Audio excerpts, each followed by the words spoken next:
Alright guys, so it's JS Lund here in the shop with the arcade machines. I just want to go over a couple of things. Excuse the mess. We have a fan and we have a propane tank heater. Here's the tank, okay? Costs, whatever propane is. It's an 80,000 BTU heater. We use the fan over here to circulate the air throughout the shop, which is lofted and uninsulated. So when we come down here, before we power on the initial D machines, we come down about 40 minutes in advance. Depends on how long you want to wait and how much propane you want to burn. But we get the propane burning. We always leave something ventilated because it does sneak out at the top, but it's, you always want to be safe. Heat is cheap. Anyway, so the fan blows. We try to blow flat at a flat plane across and over this, and it carries all of the warm air into the two cabinets.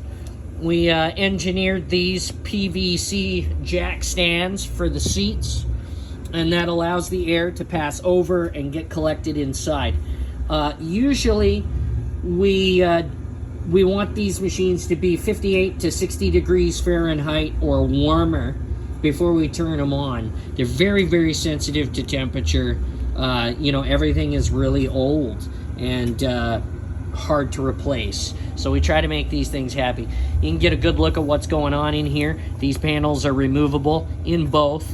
Good rule of thumb, when they're ready to turn on, is to grab a hold of this PVC. And when it's cold to the touch, you'll know. When it's warmer, relatively warm to the room, then we go ahead and we kick it on.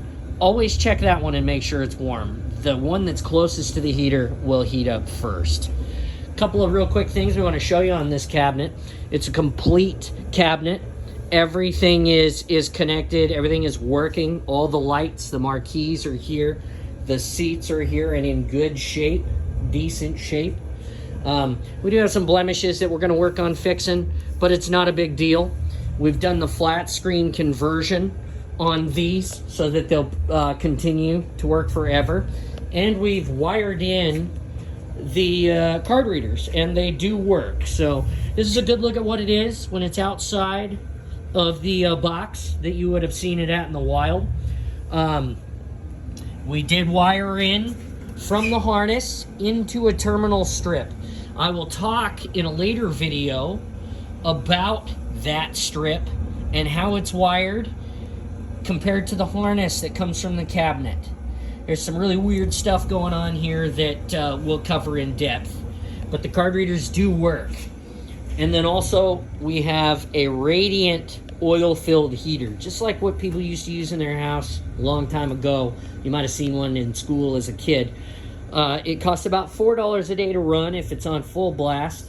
In a shop like mine, obviously it would have to be on all the time. What I do is I turn this on approximately a day in advance of using the arcade machines, and it heats up and it distributes some radiant heat into the back, which really dries out all of the components and makes it nice on the machine when you power it on and off.